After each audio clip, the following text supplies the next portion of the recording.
Фотографии, документы, письма с фронта, боевые награды, военная атрибутика и личные вещи. В Крымско-Татарском музее культурно-исторического наследия открылась выставка «Дорогами Победы», посвященная 76-й годовщине окончания войны. Она рассказывает о подвигах крымских татар, которые отважно сражались на фронте.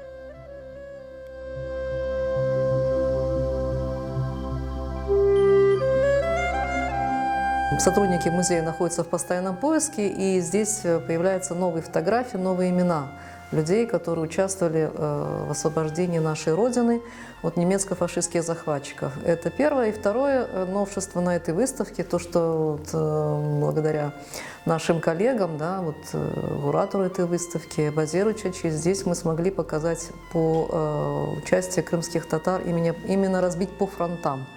То есть на каких фронтах, в какой период, кто из наших соотечественников принимал участие в Великой Отечественной войне, в этих боях, и каким образом отличился. На выставке представлены фотографии фронтовиков из числа крымских татар-разведчиков, партизан, подпольщиков, полных кавалеров Ордена Славы, героев Советского Союза и тех, кто не получил это звание по национальному признаку. Данный раздел, показывающий участие крымских татар в самом начале войны, 1941-1942, наиболее тяжелый период для Советского Союза. Те, кто всеми силами пытался хотя бы задержать врага, как, например, Эмир Люманович Люманов, первый крымский татарин, представленный к званию Героя Советского Союза. Всего к званию Героя Советского Союза среди крымских татар было представлено свыше 20 человек, 4 дважды.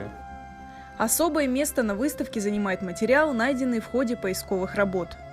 Как, например, награды Аблаева Сейджемиля, который награжден не только за взятие Берлина, за боевые заслуги, за трудовую доблесть Отечественной войны первой степени, за победу над Германией и прочими наградами.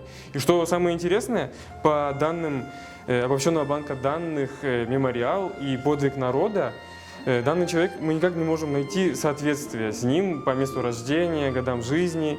И тем не менее, вот такой создается как прецедент, что награды есть, а человека в официальных данных, возможно, пока что нет. Заслуги крымских татар в борьбе с фашизмом не спасли народ от депортации, долгое время замалчивались, тогда как тысячи крымских татар отдали свою жизнь, чтобы защитить родину. Участвовали в освобождении Европы от захватчиков, были образцами героизма и стойкости. Мы должны помнить историю своего народа, участие крымско-татарского народа в Великой Отечественной войне, его заслуги. Поэтому популяризация вот этой тематики, которая долгие десятилетия не отражалась вообще в советской историографии, а потом уже и в других историографиях. И на этой почве появляется огромное количество мифов, просто абсурдных мифов. Для того, чтобы бороться с этими мифами и развенчивать эти мифы, необходима научная работа, выставочная работа. И музей крымско-татарский сегодня эту работу выполняет. Выставка «Дорогами Победы» в Крымско-Татарском музее будет работать до конца июня.